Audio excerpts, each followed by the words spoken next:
So from yesterday we have been listening about different areas of disaster.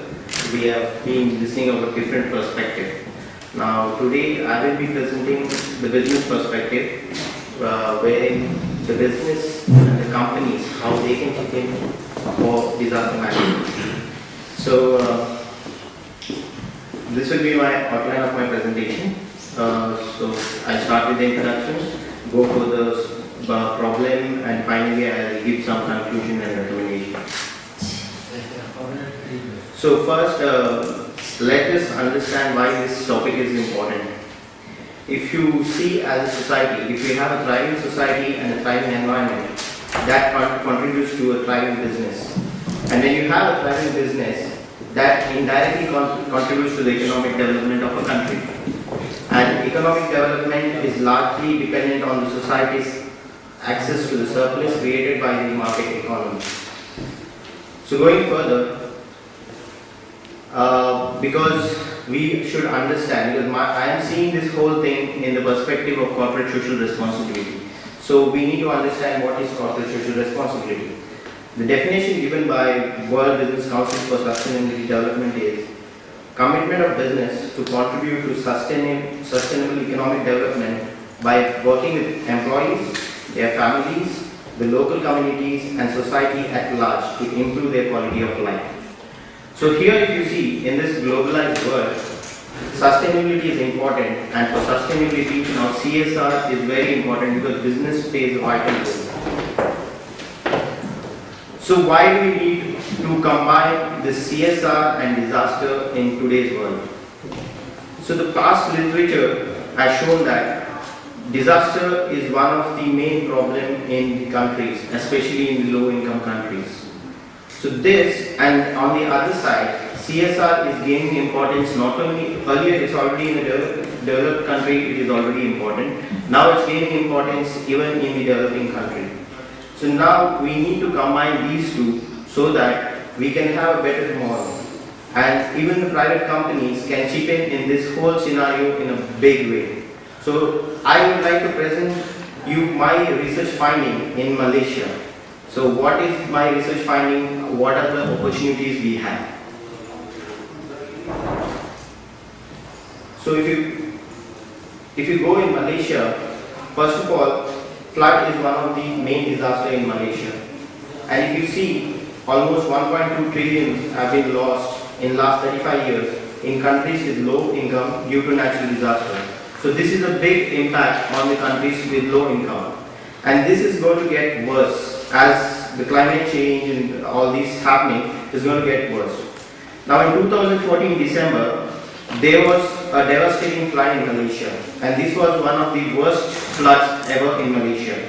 So after that, Center of Public Policy Study, they conducted a study, and as per their fact sheet, the weakness in the current system in Malaysia is there's a lack of focus. Like there are 2-3 agencies who come into this whole scenario, but their scope is too broad. So nothing is happening where everybody are getting involved. Second thing, there is no standard operating procedure to handle such issues. Third is there is a lack of coordination between the NGOs, the governments and the volunteers who are coming to help. And there is no dissemination of information. And there is no early warning system, and the whole issue is politicized. And there is lack of post-recovery plan and infrastructure.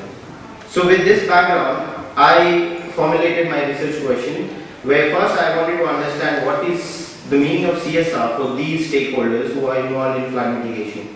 Second, I wanted to know how the Malaysian companies are getting involved in this flood mitigation. Third, I wanted to investigate the concerns and issues of these CSR practices of Malaysian companies, and then develop a model and finally give a recommendation to improve the flood mitigation practices in Malaysia. So my research was divided into 2 phases. The first phase, I went through the company websites, the documents related to CSR to see how they are involved in this particular flood mitigation. And once I got this detail, then I went to the field study where I interviewed some of the NGOs, company representatives and even some government individuals. And at the first stage of analysis, surprisingly, out of the 928 companies which is listed in Malaysia, only 149 companies had some CSR activity or they were involved in this kind of CSR activity. And surprisingly, out of these 149, only 26 companies were actually involved in pre-disaster. Most of the companies who were there, they were involved in the response or recovery of disaster. So then I went further to see sector-wise so that we can understand which are the companies which really, for them, it makes a business sense to get involved in this disaster management. And I saw that based on my analysis, insurance is one sector which would like to invest in these activities of flood mitigation and disaster mitigation. So then we divided into themes to see what kind of activities these companies are getting involved in. One is preparedness training, building of flood resilient structure, financial and non-financial supports, regulation systems, and stakeholder collaboration. So the second stage, I interviewed CSR representatives, then the NGOs, and even the CSR advisors, some individual philanthropy volunteers, and then the government representatives. And after my interview analysis, I summarized based on my thematic analysis that these are the main things which was highlighted by these respondents. One is the meaning of CSR is not same for each and every individual. It varies. Some see it as just a business strategy, some see it as a brand promotion, some see it as a commitment to the society. So this is one variable which is very important in these kind of activities. Second is multi-level involvement of stakeholders in flood mitigation. So there are different kinds of involvement by these stakeholders. And finally, they have highlighted certain problems like lack of clarity between stakeholders on their role and too much focus on disaster response rather than disaster mitigation, lack of trust between stakeholders, and difficulty of distribution of relief aids. So in conclusion, the main factor which affects this whole thing is, one is the understanding of CSR, second is what kind of involvement the stakeholders want to get involved, and third is a collaboration between company, government and NGO. So there is a need for having a social contract between these three stakeholders to have an effective flood mitigation exercise in Malaysia. So if you like based on the recommendation, you can see that company, government and NGOs, the main focus should be, the companies should focus on economic responsibilities where they can give financial support as well as technical supports. It depends on the nature of their business. Second, public responsibility, focus on government, that is the government, which will focus on regulation and its implementation. Third, the social responsibility that should be taken by the NGOs, where they focus on coordination between all stakeholders and implementation of the project. Some of the other recommendations were diverting from philanthropy to strategic CSR. It's not about just giving money or funding to a certain activity. It should be a strategic CSR where spent money is used properly. Then there should be some policy initiatives related to CSR for flood mitigation. Then there should be a stakeholders collaborative approach for flood mitigation.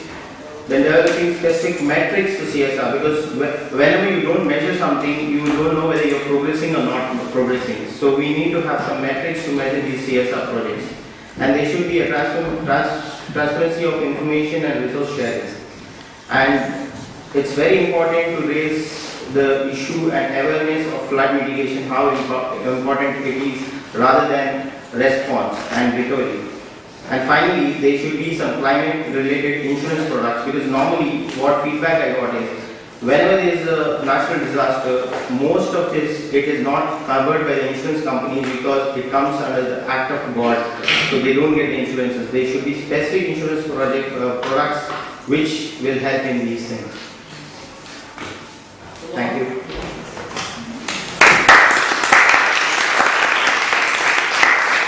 Thank you. We have a lot of questions, don't we? Who would like to ask a question?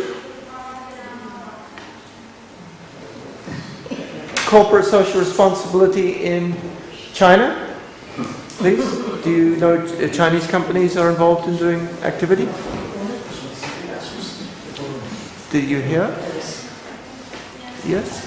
Could you talk about it? Give a microphone? Yeah. Would you like? I'm going to ask each of you. Please prepare. Do you have any comments or questions for him? Would you have some questions? Yes. In China, is it similar issues, do you think? Or in the Philippines? In Iran?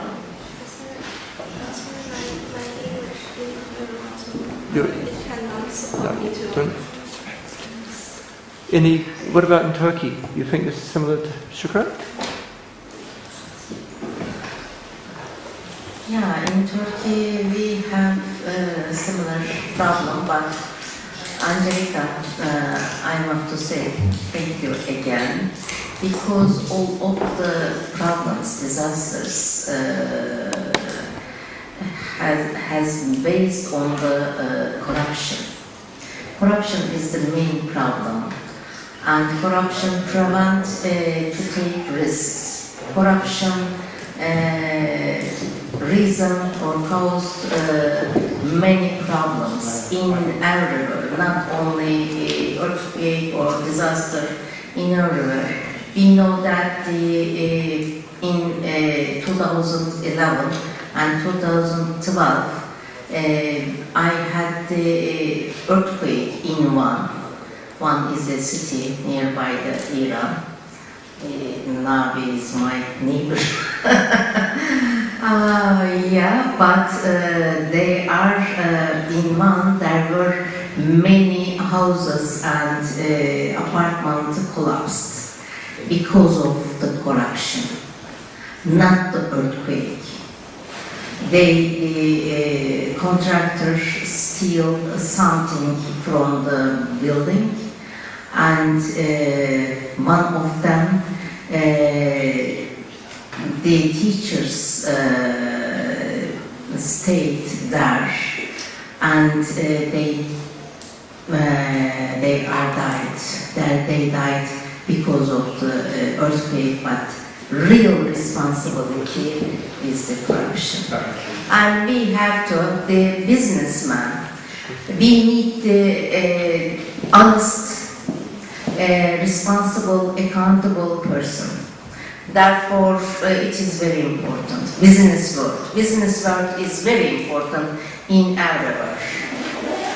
I hope that as one of the previous presenters said, private sector also plays a very important role, because something like a natural disaster is a very complex problem which cannot be handled only by a government or an NGO. So through this research, I want to highlight that the private sector can play an important role, and at the same time, it's important for the NGOs and the government to show the private sector how they can impact here, so that they come into this. Yeah. I hope that the private sector will take serious this problem. Thank you. Charlotte has a question, and then Nora. Charlotte, And then next Good Nora. morning. I'm just going to ask your personal point of view. Yeah. Because, I came from corporate world as well, and it's always an argument that why are we doing this for public? Like, for example, in our case, we're promoting disability in my company, whereas we're from the automotive company and we don't really have the CSR. Program. We promote through marketing the value of the car and all those.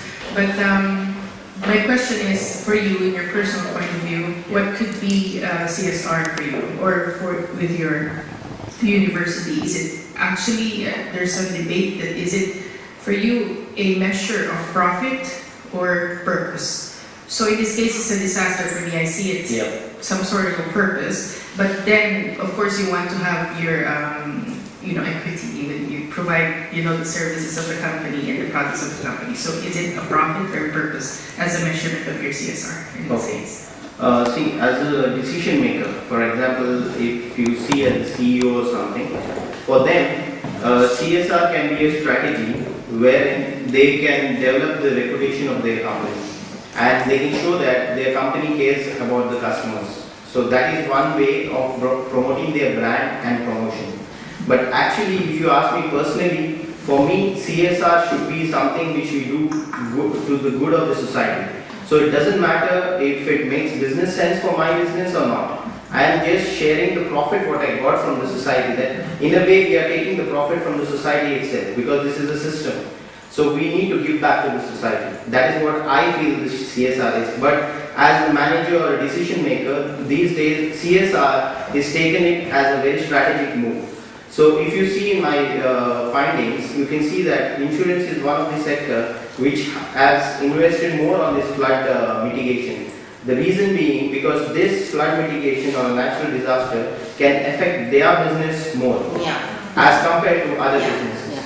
And if you see in Malaysia, there is a plantation business. Even in plantation business, whenever there is a flood, there is a lot of loss for them. So they are more interested in investing in this flood mitigation. So it's more of a business strategy nowadays. Yes, business strategy is important. Therefore, private companies, I think, take serious the disaster and take measures. Thank you. Yes, go ahead. Yeah. I would like to go a bit into because there's another school of thought that says CSR is or shouldn't directly impact the business that I am into.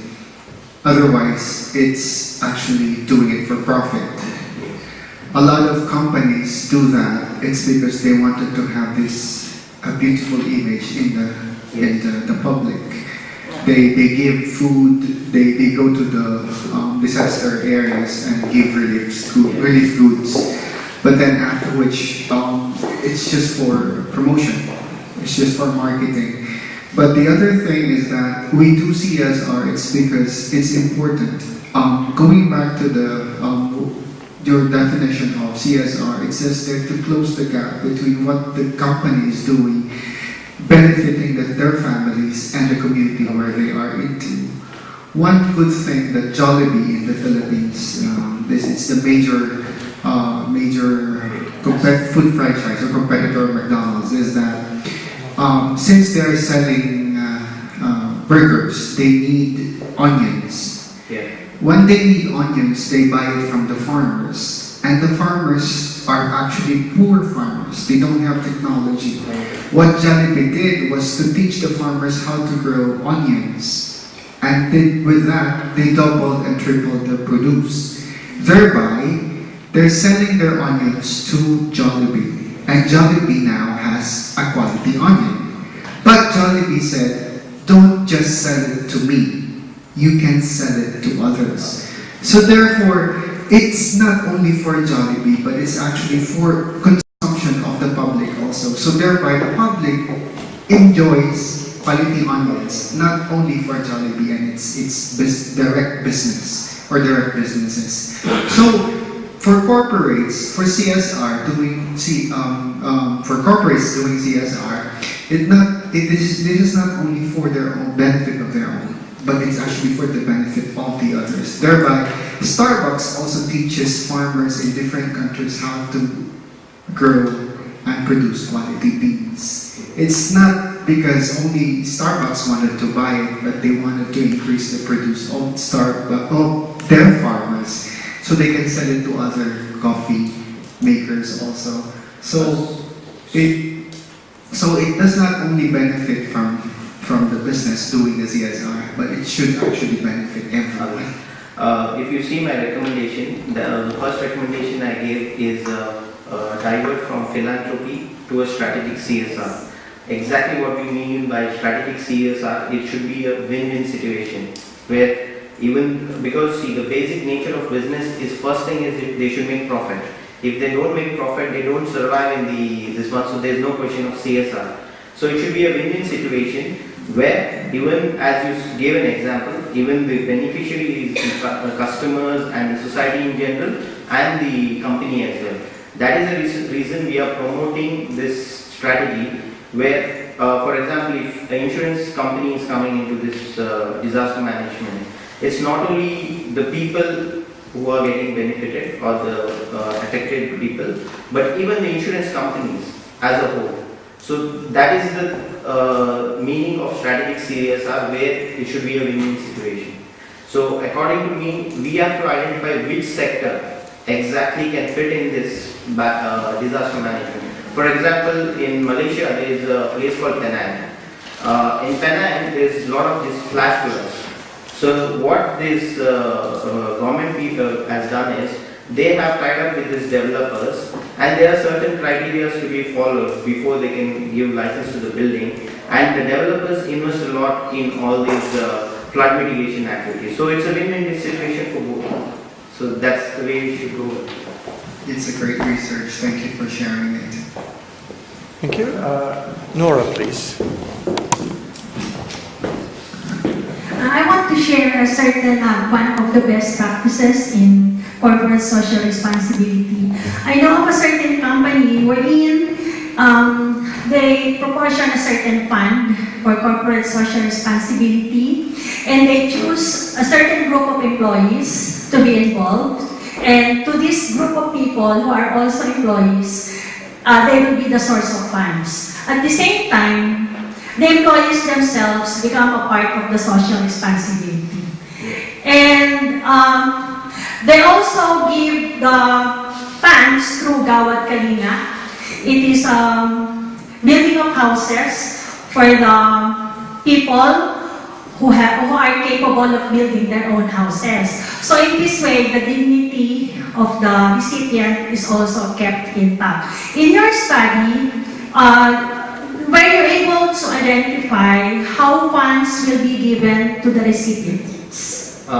See, in my study, when I went to the field to ask the people, that was the main issue. I highlighted it clearly that there's lack of sharing of information.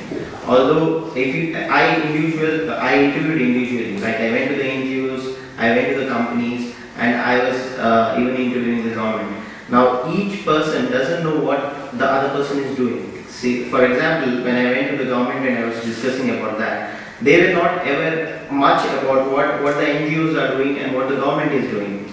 So basically, each person doesn't know. There's no transparency of information. So for example, I'll give you one example. Mercy Malaysia is one of the NGOs there. So they were saying during 2014 floods, there were a lot of relief materials which came in, and they went to distribute that relief material. Now when the flood occurs, there is a first point where the people reach, and there are some people who are deep inside. So most of the relief material was given to only these people. There were a lot of people who didn't even get that. And these people, although they got, because they wanted more, they showed as if they don't have. So there's a lot of confusion in that, because there's no collaborative effort. So that is one of the suggestions I've given. More time? Only 1 or 2 minutes left. Okay. It's okay, you'd like to comment? Thank you. Corporate social responsibility in the Philippine higher education institution, we call it, we are mandated by the Commission on Higher Education to do research, instruction, and extension services. So in your university, they have also the community outreach, the extension services thing, and through that extension service, that is synonymous to corporate social responsibility. So, Same. is it similar? Ours, there's something called community engagement in our university. So, in community engagement, all the CSR activities, everything comes under that. Okay, thank you. Okay, well, thank you very much. I think any more comments or questions, anyone?